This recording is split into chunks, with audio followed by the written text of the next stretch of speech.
Hi, everyone. I'm Yolanda Harper with Harper Therapy, and you might hear a little dog collar in the background. Toby is here with me. He has his ball in his mouth. He wants me to play with him. Hobbs has crashed somewhere. He's sleeping, which is his superpower. So we are here on this beautiful day, this beautiful Tuesday. And I wanted to share some thoughts with you today about empathy in our relationships and how we can use empathy to deepen connection with our partners. So we've been talking a lot about different tips to help with building your marriage, building your relationship. We've talked about vulnerability. We've talked about turning towards. We've talked about using love languages. We've given you a bunch of different tips to help you connect with your partner because those are super important for us. And Hobbs is going to join me now. So he's going to help with talking about empathy and connecting with relationships. The more tools, the better, right? Because relationships are tough. Marriage can be hard, especially when you're in the messy middle of it and you're in the thick of things. So empathy is a really vulnerable tool that we use, but a really connecting tool. And empathy is like feeling with our partner, feeling alongside of. That's kind of the 101 definition of empathy. It is, in our relationships, our biggest desire is to be seen and heard and to have a feeling of belonging.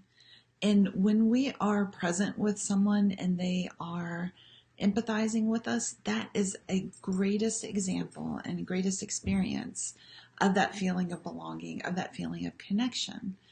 So I wanted to break down what in the world is empathy and what are the components of empathy? What are the steps towards empathy? Now, I happen to be an empathic badass. I, just by my nature, I really relate to people and the emotions that they're experiencing. It's part of what makes me a good therapist.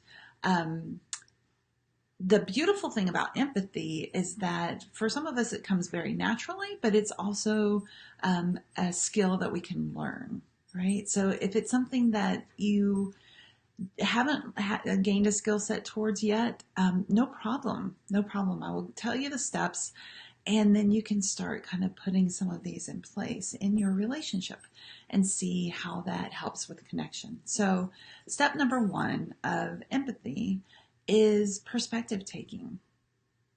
It is that walking a mile in someone's shoes. It is that thought of, wow, I haven't had this exact same experience, but if I were in that situation, or when I was in a situation that was kind of similar, this is how I had that experience. And so I can imagine that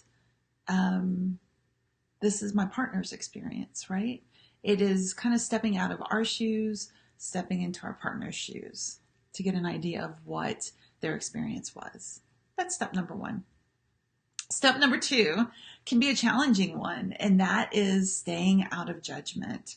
I think in our society, we are so quick to judge. We are really quick to think of how we would handle a certain situation, how we would have done things differently, how we could have done things better if we were involved.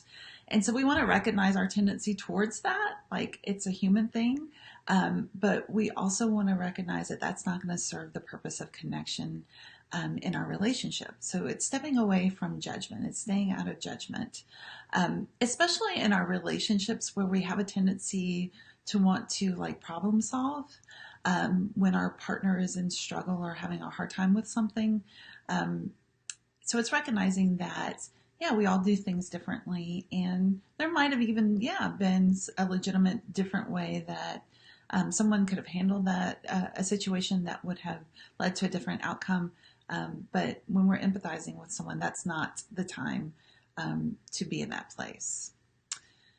The next step, so we have perspective taking, we have staying out of judgment, right? the next step is to recognize the emotion that is involved in the situation. So again, empathy is about connecting with the emotion behind a situation. We don't have to have gone through the same situation. We don't have to have had the exact same experience to connect with the emotion behind the experience. We've all experienced sadness. We've all experienced grief. We've all experienced worry and fear. The flavor of those looks a little different for each one of us, but we can all relate to those emotions. So it's really recognizing the emotion behind someone's experience, right? When our partner is sad, it's recognizing the emotion behind that sadness. It is recognizing, the fear underlying a certain situation.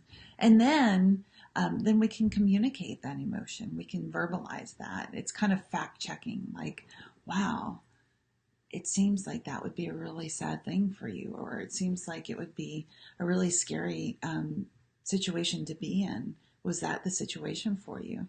And then our partner can say, yeah, it was really scary, or no, actually, I was more sad than scared, right? So that allows for a deeper level of communication. And a lot of times, like we've shared before, couples come in saying that they need to improve communication. Well, this is the type of communication that oftentimes we're looking for, this deeper heart and soul communication. So that is step number 4, is to communicate the emotion that we recognize. And here's the thing about emotion, guys. I know that is super vulnerable, right? Uncertainty, risk, emotional exposure. But again, that's where the connection comes from. That's where the deeper levels of intimacy come from. And it's something that we have the capacity towards. We have these things called mirror neurons in our brains.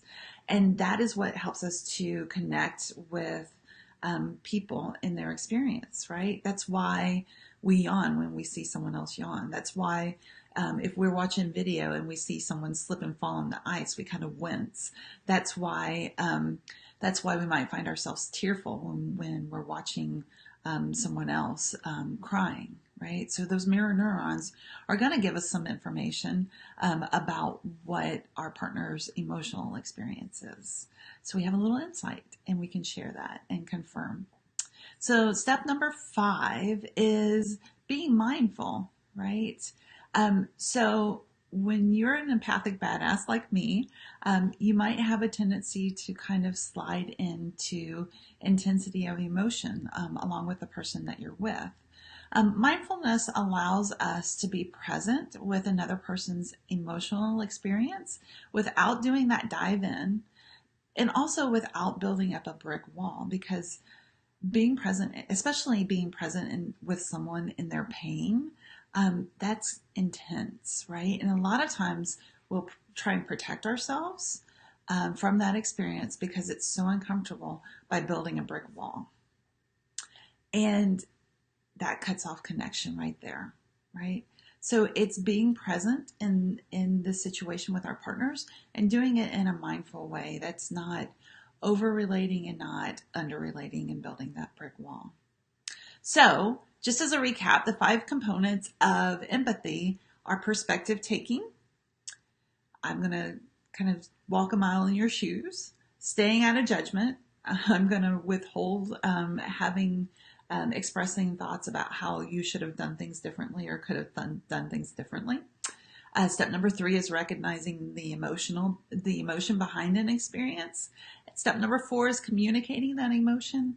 And step number 5 is being mindful in being present with someone as they are having a hard time. So friends, another tip for how to improve connection in your relationship by connecting and expressing some empathy.